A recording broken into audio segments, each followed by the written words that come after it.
Hello everyone, this is the RCX Froggie 135, or the FlyFox Small Fox 135, depends on where you get it.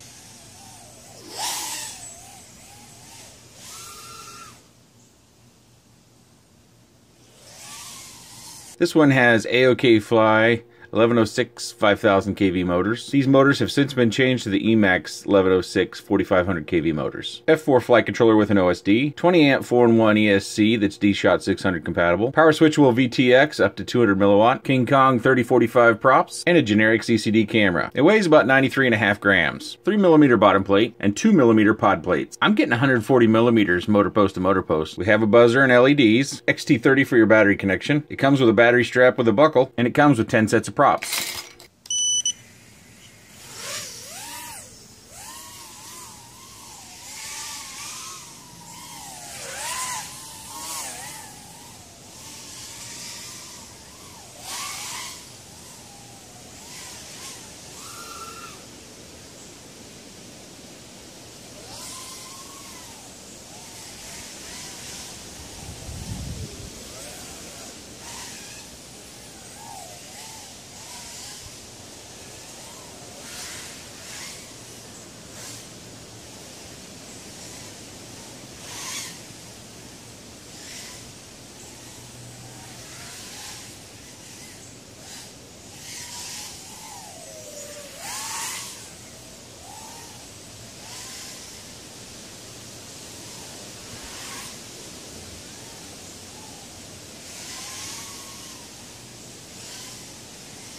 In the flight video that you've seen, I couldn't tell you what milliwatt I was running on the transmitter.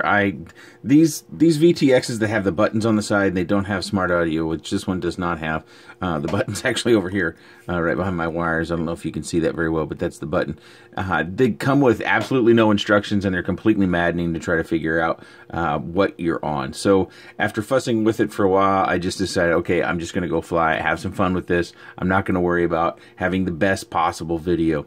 And you probably also notice there's a bit of noise on the video too, so this one could probably use a capacitor here on the back end. We would have to disassemble a fair bit in order to get that in, but there's definitely plenty of space to do that. You can also see they did some soft mounting, I guess you would call this, but I really don't think this soft mounting is going to have much of an impact. I can barely get it to move with my fingers, and I'm giving it a fair bit of pressure with my fingernail. So I would suggest maybe taking one of these grommets off and putting it on top and not loosening all these nuts. I did not do that for this flight. I wanted to kind of fly it how it comes out of the box, but I did tune it. It does not come tuned, and I'll show you the PIDs that I used on screen. I do think there's a limit on tuning because you've got 1106 motors and they're pushing some fairly large props, but you could also update this to Betaflight 3.4, and you'll probably get a smoother flight and less prop wash out of it as well, because Betaflight 3.4 is really, really good. I do think that one of the things about this is that with the good motor spacing, that you're probably maximizing your thrust out of this. And because we are spinning some fairly pitchy props, and they're 3-inch props on 1106 motors, your climb isn't all that outstanding, so to speak. It does climb fairly well, but we've seen much better performance. And I do think the wave of micro performance is going to be more in the line of the SkyStars X120. I had actually kind of alluded to this a couple of months ago, and I've had this since about May, I think it was.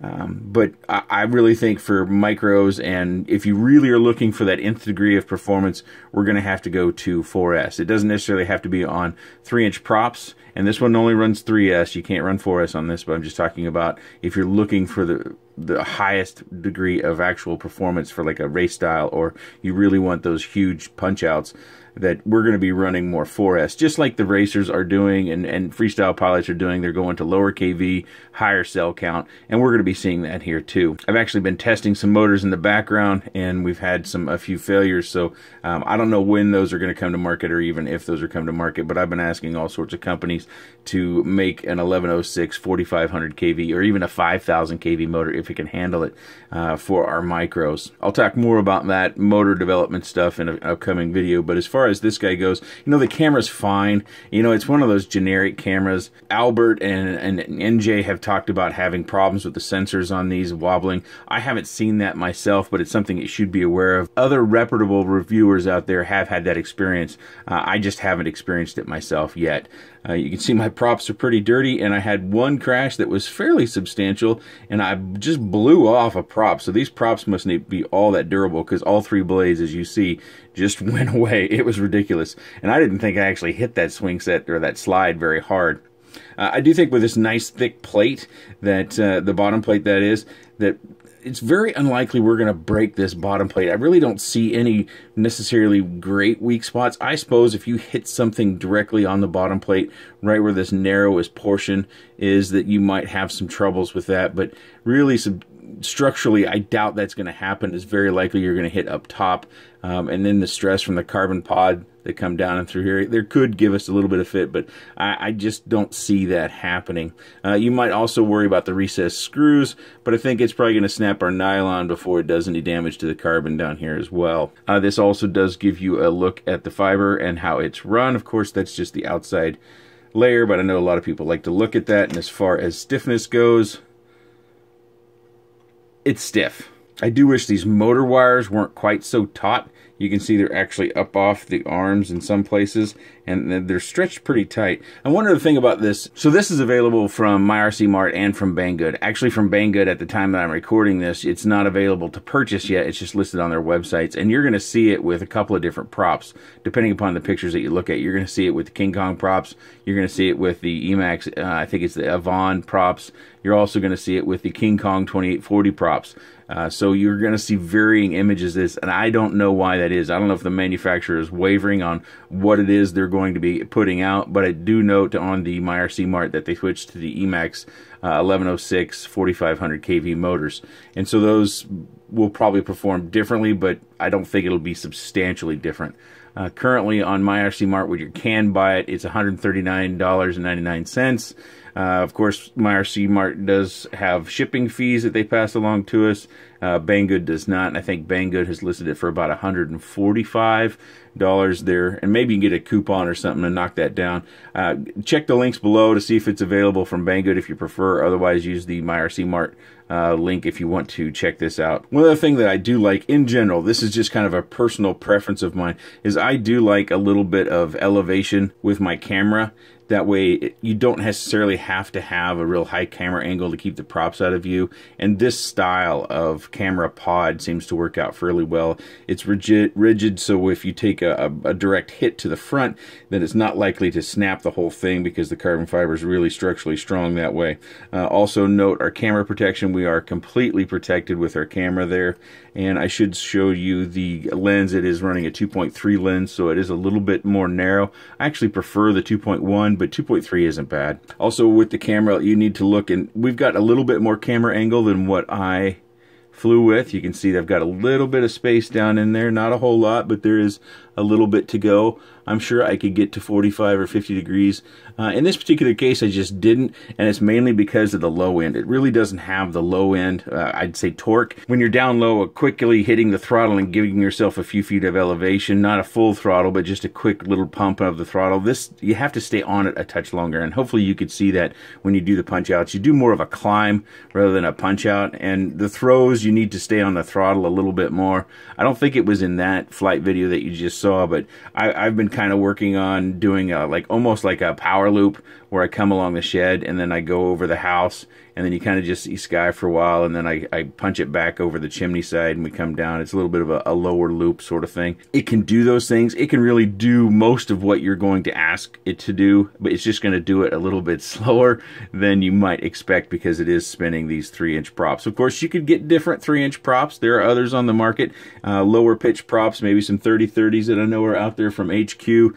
Some of the others, off the top of my head, I can't think of them, but the 30-30s, this might fly a little bit better as far as that low end goes. And if you guys are interested, I might put together like a flight montage, so to speak. I can put the 30-30s on it. I think I have a couple of batches in the bin, and see how much it flies differently, see if the flight time's different, see if that low end's different. And then we could also drop this down to running some 2.5-inch props. The ones I run most of the time are the Gym Fan, the 25-40 props, and we can come back and do that if there's enough interest. Otherwise, I'll just move on to the next thing. The last thing I'll cover here is you can actually put some 1400 series motors on that. You might be able to see right down in here how the mounting holes, there's a little bit of a gap. Hopefully you can see that. You'll just have to trust me, I guess, if you can't, but you can put 1407, 1408 motors. So if you were to be interested in this and you wanted to buy it, and then later on you found you wanted more performance out of it, like maybe you're the kind of person who likes to do more cruising rather than going fast and going around objects real quick. Maybe you like to cruise, or maybe you just are comfortable with flying above things and you just stay high up off the ground, so where your low end torque isn't maybe quite as important in your piloting. If you find that later on you just want more punch and you want more out of it, then you can go to 1407 or 1408 motors, and you wouldn't even need to change your ESC. It should all be fine with that. So that's one nice area that it does have the ability to grow. Otherwise, I would just say just buy the frame if you like that, and then build it up yourself with the components that you want. We're seeing a lot more VTXs come out with not only smart audio or tramp, and they're also running 200, 350, 600. I've actually got 2 of them sitting here, which I'll introduce here in a coming video. So I think doing this this feels a little bit cheap now that we got a VTX where we have to push a button. We don't have a display that we can look at to see what we're doing. We're just having to guess. So that's a con, but that's a con that you're going to have to weigh how important that is to you. And jumping back to me having this since May, my initial concern was that they were over propping these motors and they would eventually burn out. I couldn't tell you how many flights I have with this. I've been flying it fairly consistently since May. It's now mid-July. I would have to guess I've got well over 100 flights on this. I do think it's going to be safe to run these motors, or probably even the Emax motors, because they've been running 3-inch on those, on the Baby Hawk 3-inch edition, and they won't be burning out. If you're a long-time subscriber, you might remember about a year ago, I was trying to see if there was any 1104, 1105 motor that could push a 3-inch prop, and I failed in all cases, and I think the King Kong 1105 lasted the longest at like 60 or 70 flights, somewhere around there. And that's one of the reasons why I flew this one so much before I did the review, is I just didn't want to do a review and have 30 flights on it and then it burn out on flight 50, kind of like those testing that I did a year ago or so. So motors have progressed. They're much more robust. These are lower kV than what I was testing at that point in time. If you have any comments, questions, suggestions about this vehicle, please leave those in the section down below. If you liked the video, give it a thumbs up. I appreciate your time, and thanks for watching.